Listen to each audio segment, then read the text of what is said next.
तो चित्रकूट में राम जी रह रहे हैं। एक दिन की बात, लक्ष्मण जी को भगवान ने कहा, भैया भूख लगी है, जाओ फल ले आओ, फलहार किया जाए। लक्ष्मण जी का जाना हुआ फल लेने के लिए। राम जी एक लीला शुरू किए। बहुत प्यारी कथा है और इस कथा का शुभारंभ एक बार से गोस्वामी ने, एक बार चुन कुसुम सुहाए। मैंने आपसे पर साल भी कहा था, उसके पहले भी कहा था, पूरी मानस में 41 ऐसे टॉपिक हैं, प्रसंग, जिसको तुलसी बाबा ने एक बार से शुरू किया, एक बार शब्द से। 41 प्रसंग ऐसे हैं। और हमारे महात्माओं ने रिसर्च करके बताया है कि जिस जिस कहानी को तुलसीदास जी एक बार से शुरू की है, एक बार से, कोई विशेष, कोई एक अच्छी कथा जब आने को हुई है, कोई मन को छूने वाली कथा जब आने को हुई है, तब बाबा ने उसको एक बार से शुभारंभ किया है। और इस पूरे कांड का ही शुभारंभ एक बार से हो रहा है ना?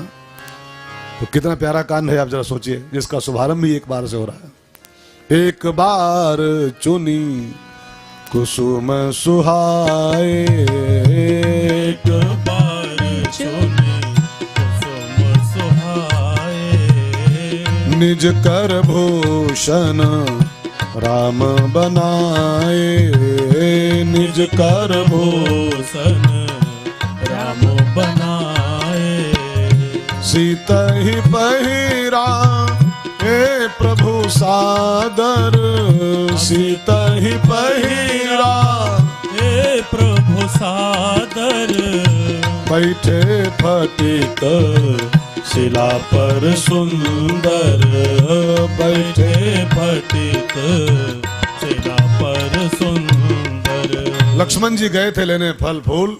भगवान राम ने एक टोकरी उठाई और आसपास के जंगलों से, पेड़ों से चुन कुसुम सुहाए। सुहाए माने सुंदर, सुंदर सुंदर कुसुम फूल राम जी चुन के अपने हाथों से लाए और निज कर भूषण राम बनाए।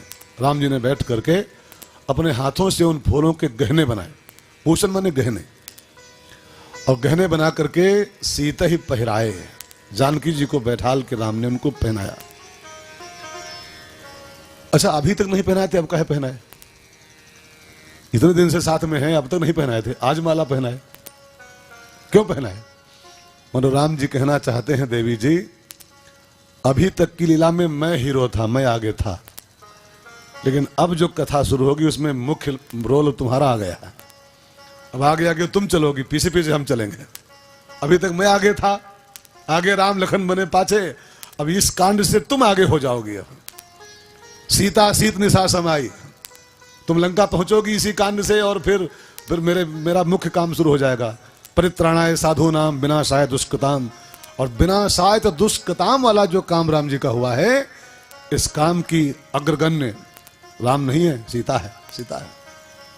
सीता सीत काल रात निश्चर कुल केरी, राक्षसों की कालरात्रि राम नहीं है, सीता है, सीता।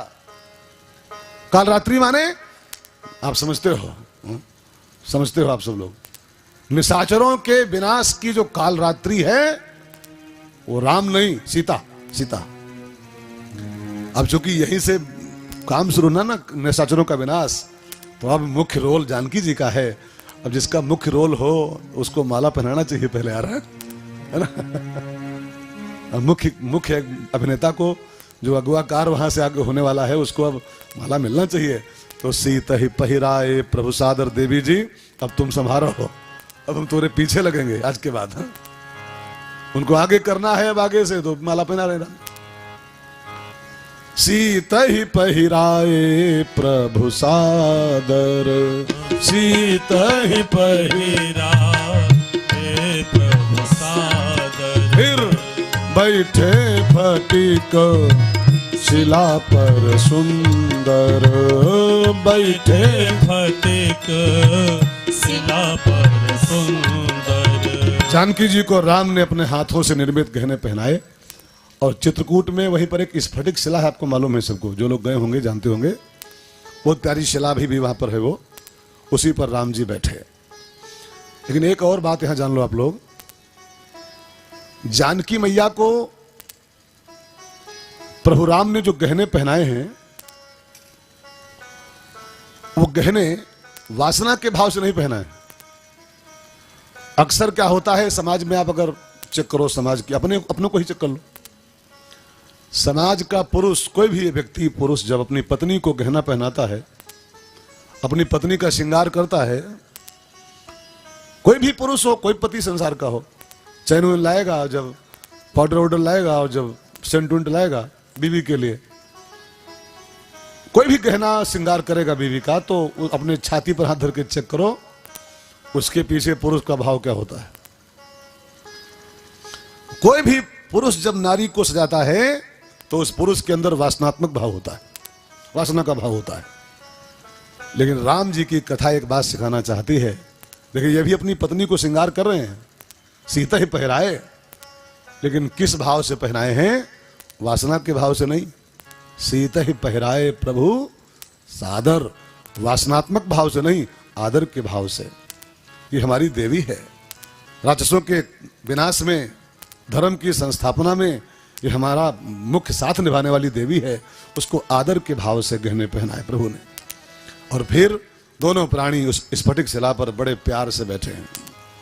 पति पत्नी है, प्यार से बैठे हुए हैं, गहने पहनाए हैं, गोदी में सर रखे राम जी लेटे हुए हैं, जानकी मां बैठी है और राम जी गोदी में सर रख के लेटे हैं। देखो, झोपड़ी में रह रहे हैं, सोने चांदी के गहने भी नहीं वहां पर है, कोई काजू किशमिश बादाम हल्दीराम मिठाई पिज्जा कुछ नहीं वहां पर है, चाय कॉफी भी नहीं है, एसी कूलर पंखा भी नहीं है, कोई सुविधा जीवन की नहीं वहां पर है। लेकिन जीना आता है तो दोनों प्राणी जीवन का स्वाद ले रहे हैं, प्यार से बैठे हुए हैं। ये कथा एक बात कहना चाहती है, जीना आ जाए तो झोपड़ी में भी स्वर्ग का सुख मिल सकता है, और जीना ना आए तो बड़े बड़े महल भी नरक हो जाते हैं। नरक हैं, बहुत से हैं। मैं जाता हूं घर घर में चाय पीने, और जाके घरों की जब छानबीन करता हूं तो मालूम पड़ता है कि रूम रूम में एसी लगा है, लेकिन सबके भीतर होली जल रही है।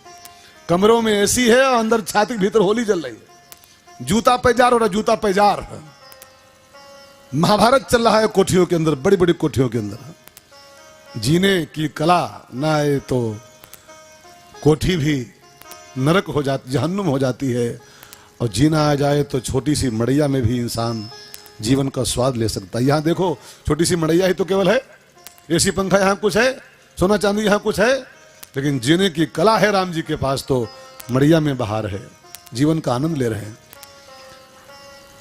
मैं भी आपसे विनती करूं भाई बहनों, दुनिया में अगर आए हो तो जीना ही पड़ेगा, लेकिन जीना ही पड़ेगा, बट जी तभी चैन से पाओगे जब जीने की कला सीख लो। पहले एक बड़े प्यारे संत हैं श्री श्री रविशंकर जी, उनकी एक संस्था ही काम करती है पूरे वर्ल्ड में, आर्ट ऑफ लिविंग।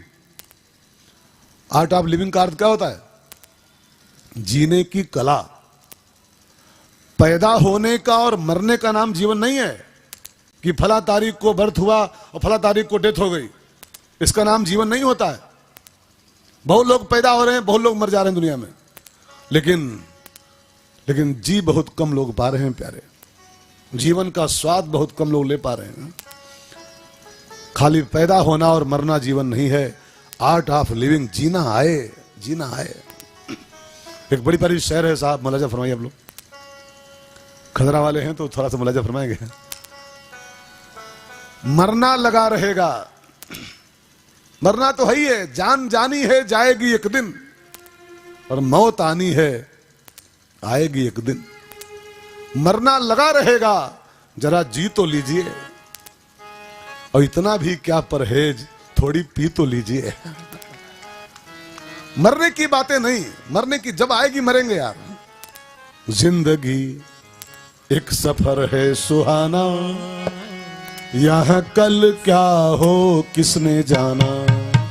जिंदगी एक सफर है सुहाना, यहाँ कल क्या हो किसने जाना।